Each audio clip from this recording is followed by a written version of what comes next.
Então vamos lá, pessoal. A gente já conversou sobre as variáveis aleatórias contínuas, a gente estudou a função densidade de probabilidade, né? E também a função distribuição cumulativa nas variáveis aleatórias contínuas. Tá? E também vimos na última aula a variável aleatória uniformemente distribuída sobre o intervalo, tá? Que é um tipo de distribuição de probabilidades especial, né? Que a gente costuma ver com alguma frequência. Tá? Agora a gente vai estudar a distribuição normal, que se não é a mais importante, é uma das mais importantes. Tá? Ela tem aplicações práticas diversas, então é uma distribuição bastante importante. Então a definição da distribuição normal é o seguinte: seja x uma variável aleatória contínua, tá? Assumindo valores em menos infinito até mais infinito, né? Nesse intervalo de menos infinito a mais infinito, ou seja, em qualquer intervalo, dizemos que x tem distribuição normal, tá? Ou gaussiana, se a sua função densidade de probabilidade for dada por essa expressão que está aí no slide.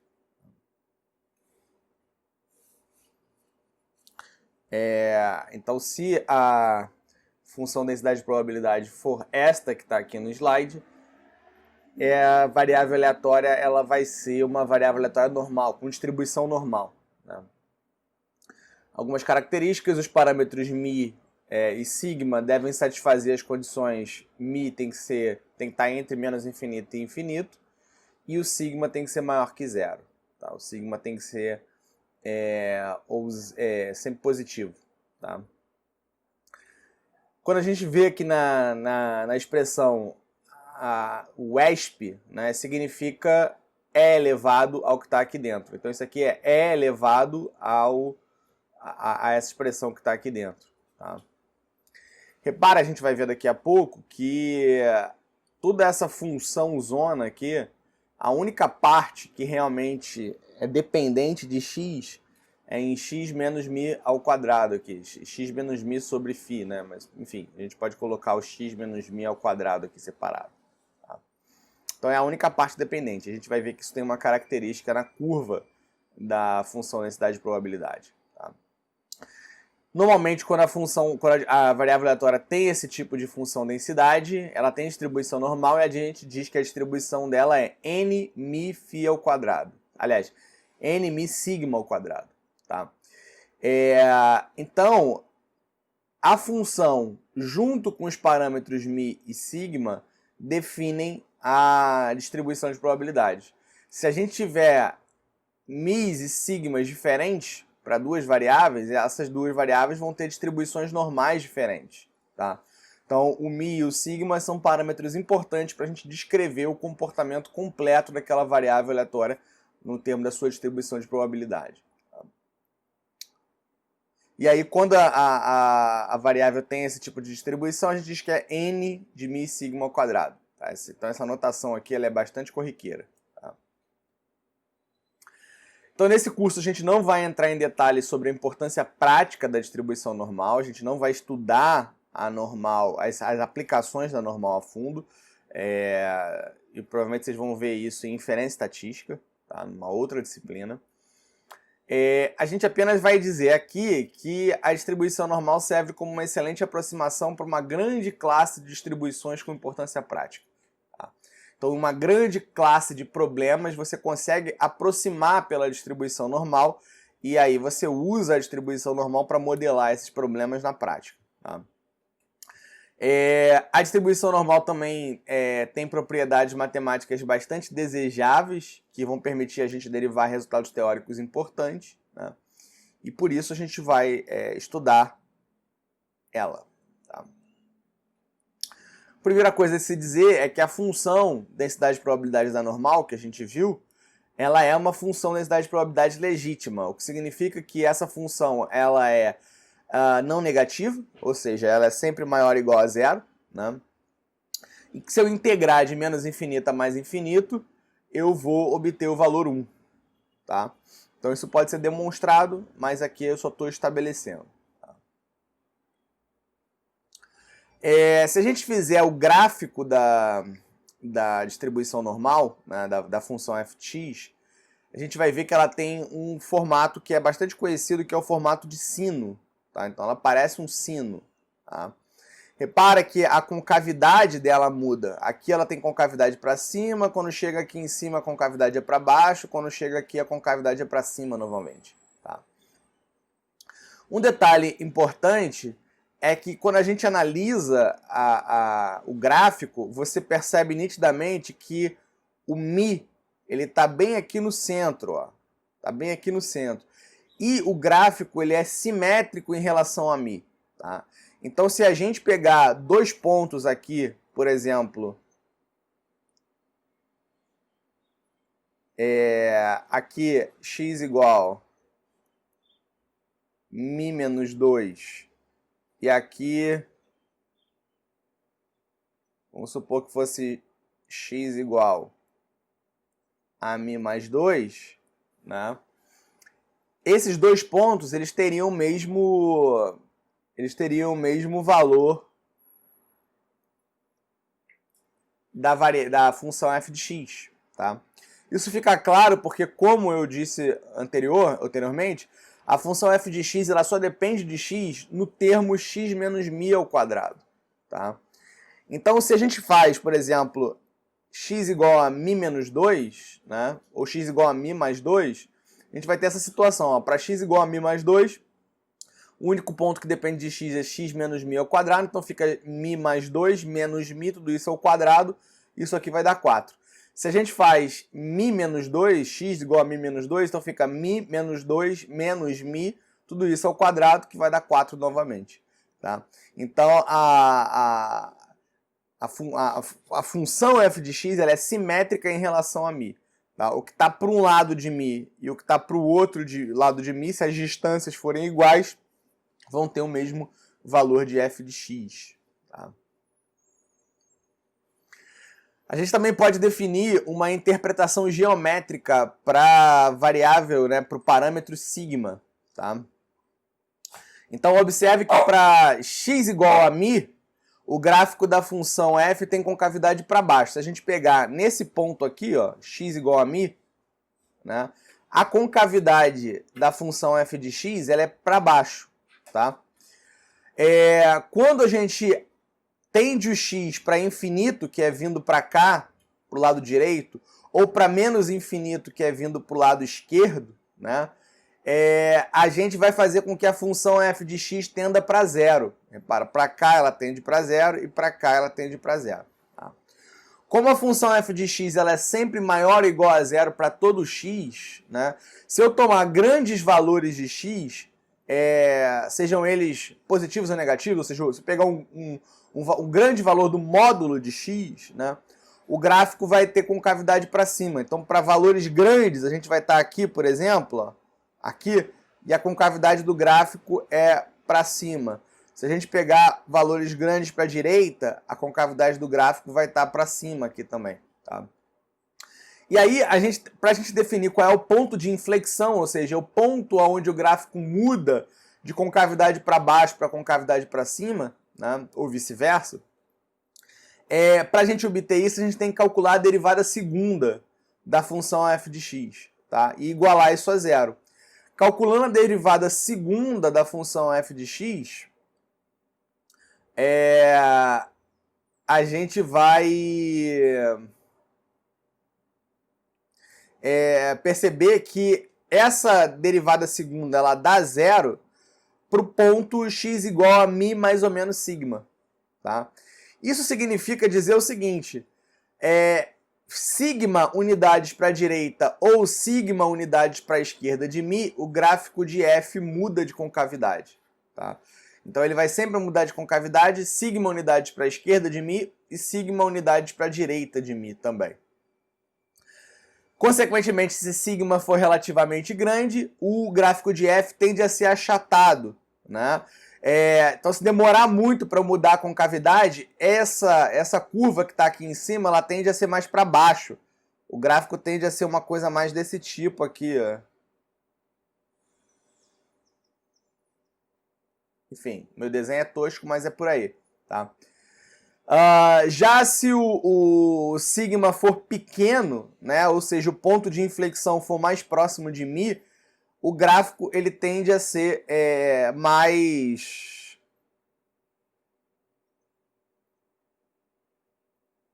Ele tende a ser mais pontiagudo, né? Então o sigma ele dá pra gente uma noção do formato do gráfico da função f de x. Tá? Bom, teorema. Se x é uma variável aleatória contínua com distribuição μ sigma ao quadrado, temos que o valor esperado de x é μ e a variância de x é sigma ao quadrado. Né? Sendo assim, os parâmetros μ e sigma ao quadrado, que caracterizam a distribuição normal, são o valor esperado e a variância de x, respectivamente. Se soubermos que x tem distribuição normal, suporemos apenas que sua distribuição de probabilidades é de um certo tipo, ou seja, a gente vai saber simplesmente que ela tem uma determinada função densidade de probabilidade. Tá? Por outro lado, se a gente também especificar o valor esperado de x e a variância de x, a distribuição de x vai estar totalmente especificada. Tá? Então, isso é um detalhe importante. Se x é uma variável aleatória contínua com distribuição n0,1, ou seja, μ é 0 e sigma ao quadrado é 1, né? Dizemos que x tem distribuição normal padrão. Tá? Então, se a minha variável aleatória x ela tem distribuição n0,1, ela tem distribuição normal padrão. Ou seja, a função densidade de probabilidade de f, nesse caso, vai se reduzir para isso aqui. 1 sobre raiz de 2π vezes e elevado a menos x quadrado sobre 2. Tá? Se você substituir μ0 e sigma 1 lá naquela função densidade de probabilidade que a gente viu no início, o que você vai obter é essa função densidade de probabilidade aqui. Tá? Que a gente, inclusive, muda até o nomezinho dela, não coloca f de x, porque ela tem um significado especial, então a gente troca isso aqui para um φ, né? Bom, a importância da distribuição normal padrão é basicamente duas, tá? Essa distribuição normal padrão, ela está totalmente tabelada, ela foi extensivamente tabelada, tá? Então existe tabela com os valores da normal padrão, né? Para diferentes valores de x, né? E toda distribuição normal, μ sigma ao quadrado, pode ser transformada em uma distribuição normal padrão pela adoção de uma função linear de x. A gente vai ver isso, a gente já vai ver isso. Né? Como é que a gente consegue, a partir de uma variável normal qualquer, né? Uma variável com distribuição normal qualquer, desse tipo aqui, né? Chegar numa variável normal padrão. Então, em geral, a gente está querendo sair de uma variável aleatória normal qualquer, né? A gente vai para uma variável aleatória normal padrão e descobre qual é o valor das probabilidades usando a tabela da distribuição normal. A gente vai ver isso daqui a pouco. Teorema. Se x tem distribuição normal μ sigma ao quadrado e se y igual a x mais b, né, y é uma variável aleatória, porque depende do valor da variável aleatória x. Então, y vai ter distribuição normal aonde o μ dele, né, quer dizer, o valor esperado dessa distribuição normal de y vai ser a vezes μ mais b, tá? E a variância dessa variável aleatória y vai ser a ao quadrado sigma ao quadrado, tá? E um corolário que a gente consegue obter a partir da demonstração desse teorema é que se x tem distribuição normal qualquer, μ sigma ao quadrado, e se y é igual a x menos μ sobre sigma, tá? Então, se a gente construiu a variável aleatória y dessa maneira, né? X menos μ sobre sigma, então y terá distribuição n01, tá? Y terá distribuição n01. Então, a gente consegue, pessoal, transformar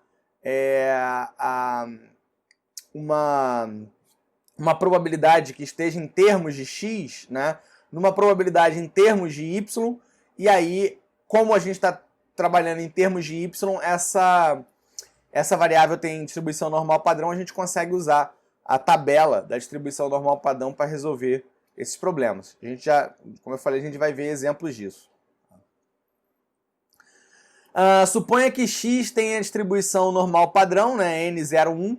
Nesse caso, a gente tem que a probabilidade de x ser maior do que a menor do que b, né, vai dar a integração no intervalo de a a b, né, da função densidade de probabilidade. Só que aí a gente joga a constante 1 sobre 2π para fora da integral e fica integral de a até b de e elevado a menos x² sobre 2 dx, tá? Um problema em relação a essa integral é que ela não pode ser calculada pelos caminhos normais, tá? Como a gente calculou integrais aí, por aí afora, tá? Contudo, existem métodos numéricos, tá, que usando o auxílio computacional a gente consegue calcular essa integral, tá, usando o algoritmo de computador para fazer isso, tá?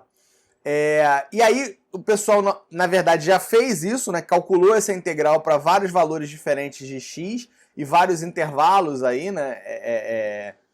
Vários intervalos possíveis, né? E tabelou isso. Então agora a gente pode usar essa tabela para poder calcular as nossas probabilidades. Tá? Bom, a função de distribuição cumulativa da variável x é dada por... E aí a gente tem esse φ maiúsculo aqui, é o nomezinho, é o símbolozinho que representa a distribuição cumulativa, né, da variável normal padrão. Então, φ de s é igual a p de x menor ou igual a s, que é igual a 1 sobre raiz de 2π, integral de menos infinito a s, é elevado a menos x² sobre, dx. Essa é a função de distribuição cumulativa que é mais comumente tabelada. Então a gente vai encontrar a tabela para esse cara com bastante frequência. Tá? Algumas características, pessoal, é o seguinte. Se eu quero calcular, por exemplo, a probabilidade de x maior ou igual a menor ou igual a b, em geral eu teria que fazer o quê? Fazer a integração disso aqui, né? De a até b da f de x, né? Só que, como a gente falou, existe essa dificuldade de fazer essa integração. Eu estou supondo aqui que a variável aleatória x tem distribuição normal padrão, tá? Só que por conta da maneira como o gráfico da distribuição normal acontece, né? A gente pode calcular essa probabilidade aqui em termos da função distribuição cumulativa, tá?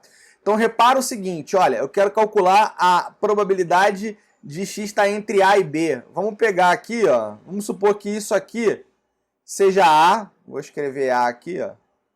Isso aqui seja A, né? E isso aqui é o B, né? Então, quando eu estou querendo calcular a probabilidade de x estar entre A e B, eu estou querendo calcular essa área aqui, tá? Estou querendo calcular essa área aqui.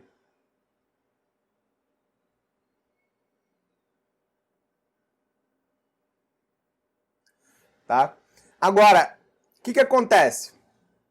Deixa eu colocar numa outra cor aqui.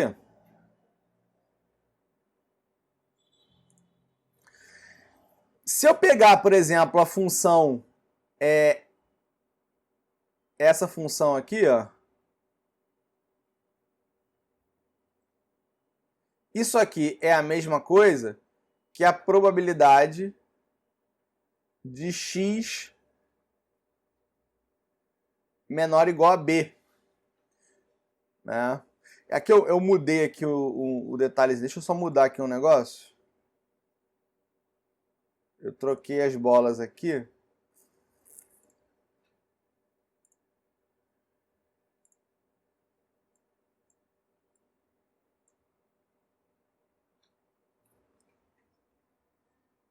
Então isso aqui eu vou chamar de A e aqui vai ser o B.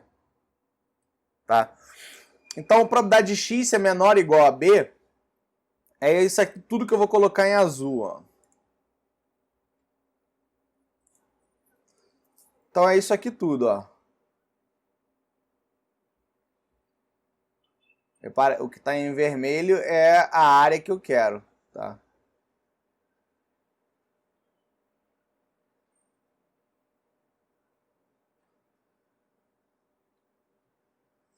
Então, isso é a probabilidade de x ser menor ou igual a b, tá? Se eu pegar a probabilidade, se eu pegar a função em a, isso é igual à probabilidade de x menor ou igual a a. Probabilidade de x menor ou igual a a, vou colocar aqui na outra cor, é isso aqui, ó.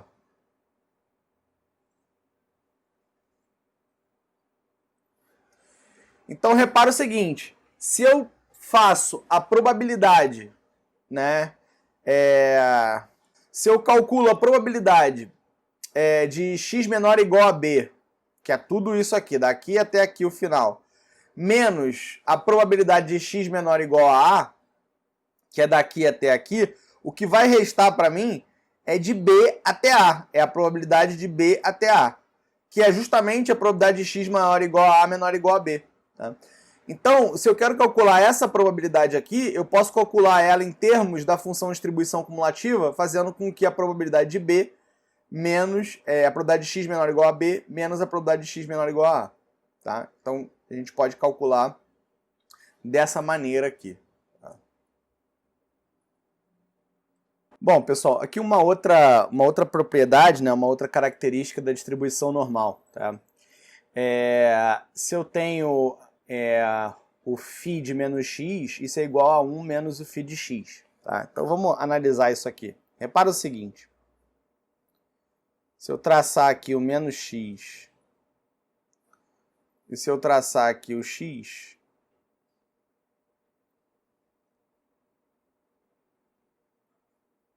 tá? Vamos supor que isso aqui é o menos x, isso aqui é o x. Tá?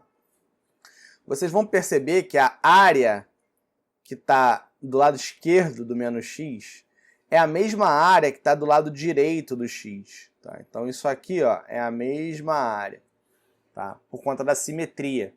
Tá? Como essas duas áreas aqui são iguais, a gente pode dizer o seguinte, olha,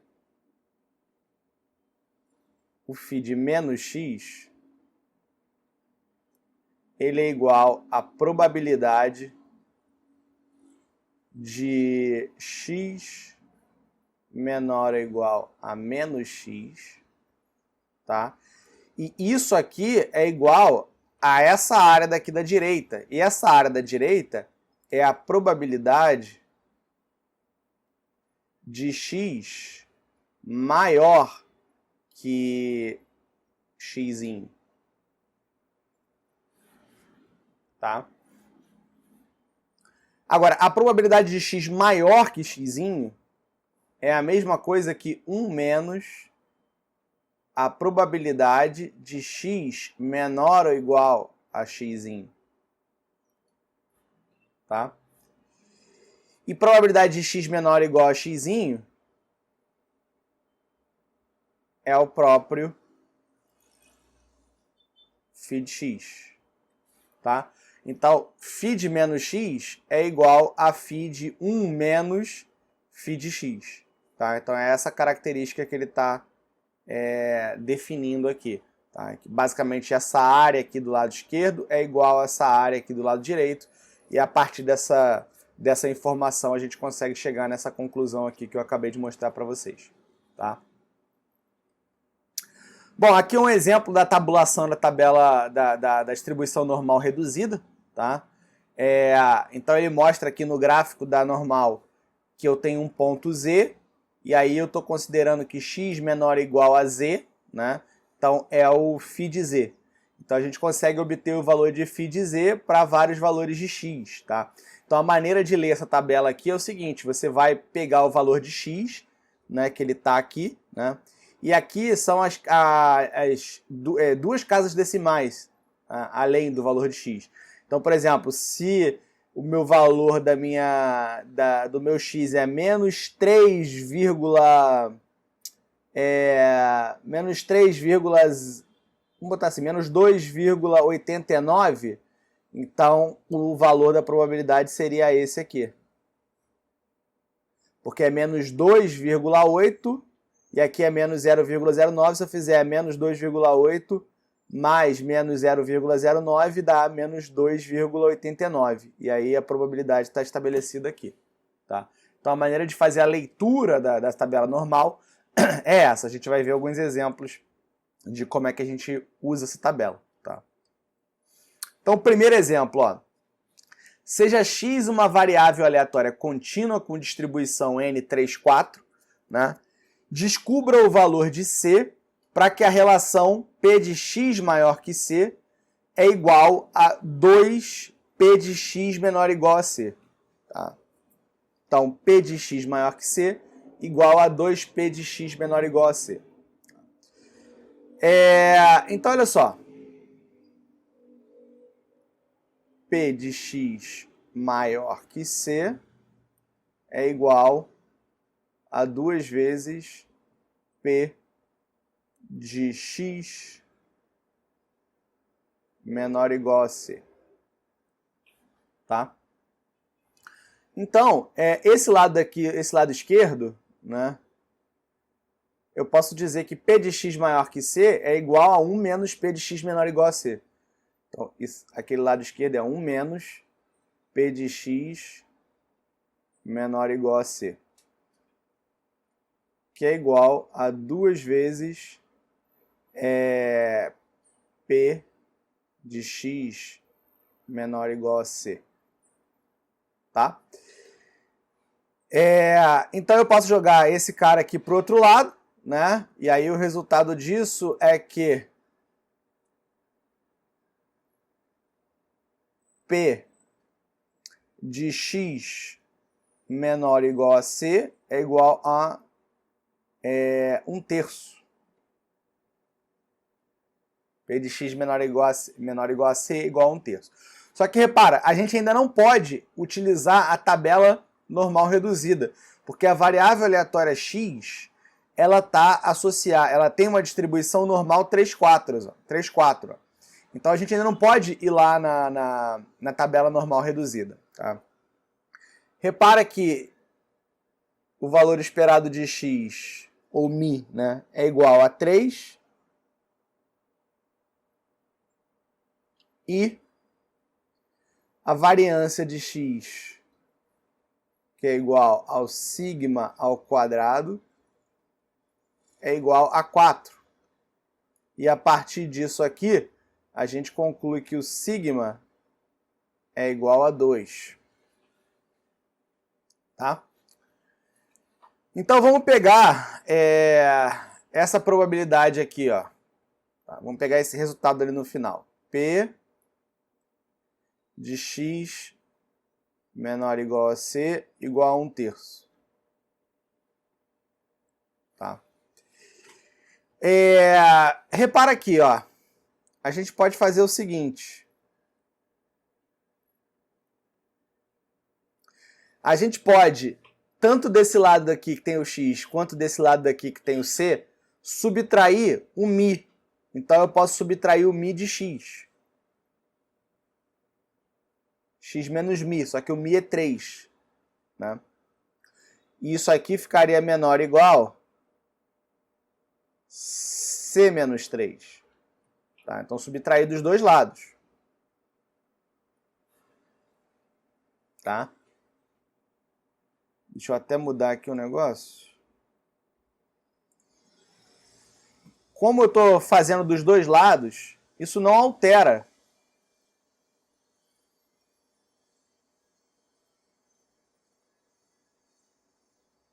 a probabilidade. Tá? Então isso aqui é igual. Uma outra coisa que eu posso fazer é dividir dos dois lados por sigma. Então eu posso dividir dos dois lados por sigma. Sigma é 2. E aqui vai ficar 2 também. Tá? Se você olhar agora para esse cara aqui, você vai ver que esse cara é aquela variável y, porque y é igual a x menos μ sobre sigma. Né?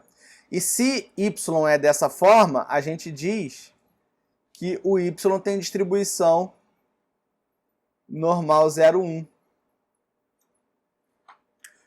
Repara que esse cara aqui é o y. Então isso aqui é igual a probabilidade de y menor ou igual a c menos 3 sobre 2.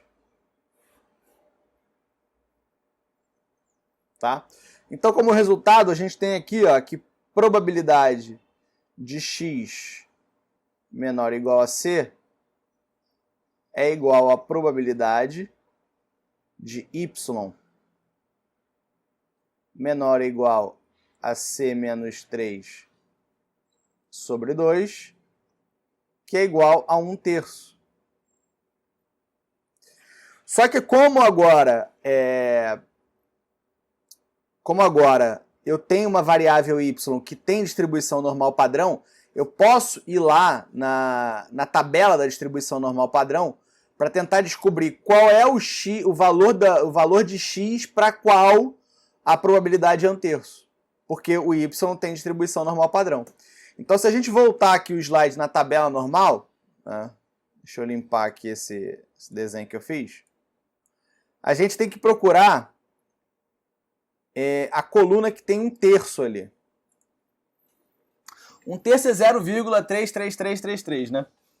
Então vamos procurar quem tem o valor mais próximo disso. 032, 032.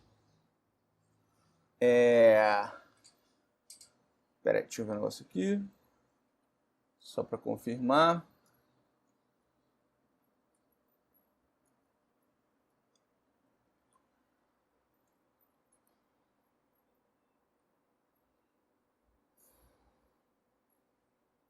Vamos pegar aqui, ó. Aqui, ó.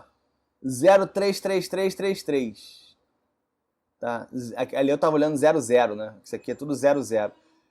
033333. Aqui, ó. 033333. Né? 598. Ou então podia ser o 03299. Mas aqui é um detalhe de aproximação. Eu vou pegar esse aqui, ó. Que é quem é mais próximo do 0,33333. Né? Então, se eu pego o menos 0,4 com o menos 0,03, é menos 0,4 mais menos 0,03, isso dá menos 0,43. Então, o que acontece? Eu sei que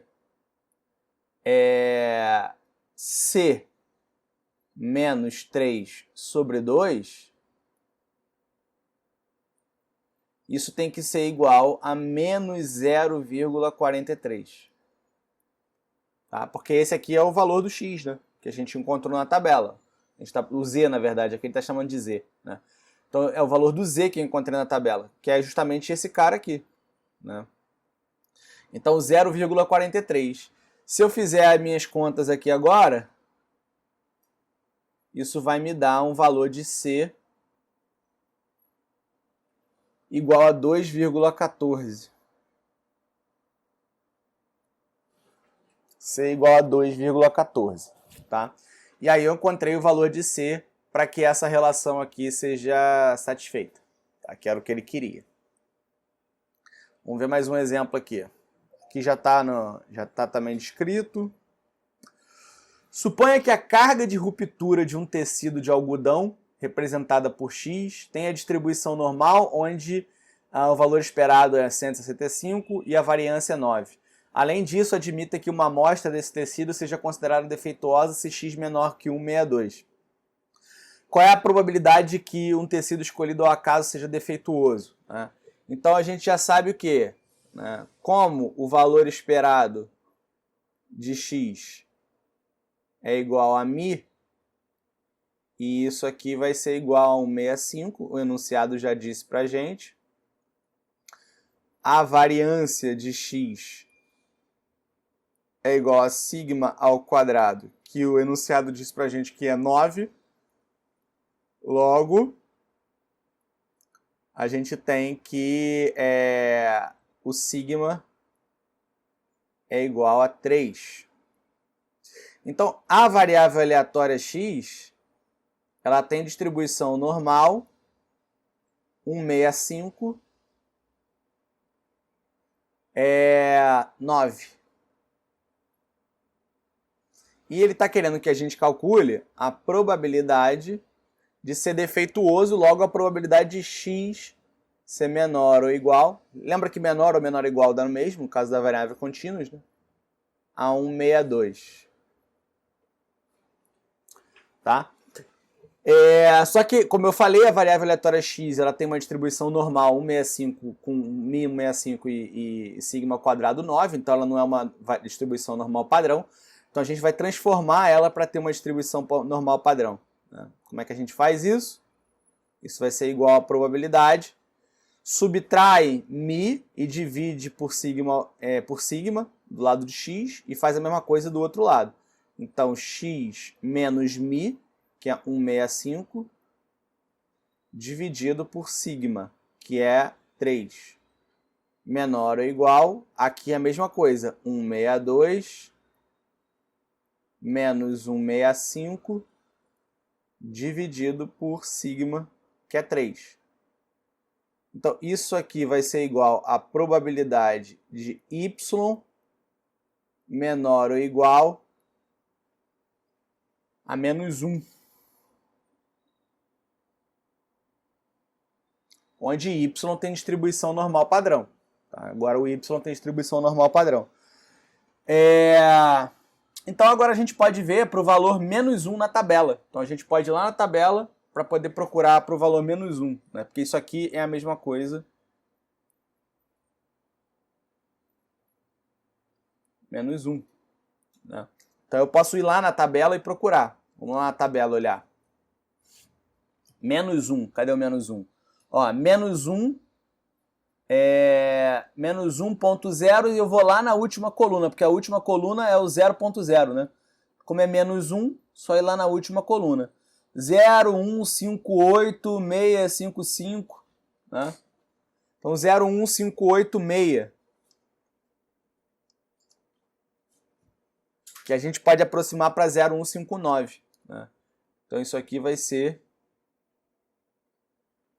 0,159.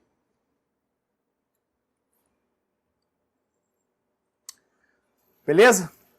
Então, pessoal, a mecânica vai ser sempre essa, entendeu? Você tem uma variável aleatória com distribuição normal qualquer, e aí você consegue transformar ela para uma variável aleatória com distribuição normal padrão, e aí você pode usar a tabela para calcular o valor das probabilidades, ou para calcular, como nesse exemplo aqui, algum parâmetro ali associado ao próprio valor de x, dado que você já conheça a probabilidade. Tá? Nesse caso aqui a gente já sabia que a probabilidade era 1/3, né? E aí, como a gente sabe que a probabilidade é 1/3, a gente ia procurar o valor de z, né, ou de x, ou de z, lá na tabela, para ver qual é o valor que tem probabilidade 1/3, e aí foi o que a gente fez aqui. Tá? Tranquilo? Molezinha, né? Bom, então com isso a gente termina a discussão sobre as variáveis aleatórias contínuas. Existem outras distribuições, mas eu vou basicamente me resumir a falar da normal e da variável aleatória com distribuição uniforme, tá bom? Então a gente se vê na próxima aula, um grande abraço e até mais.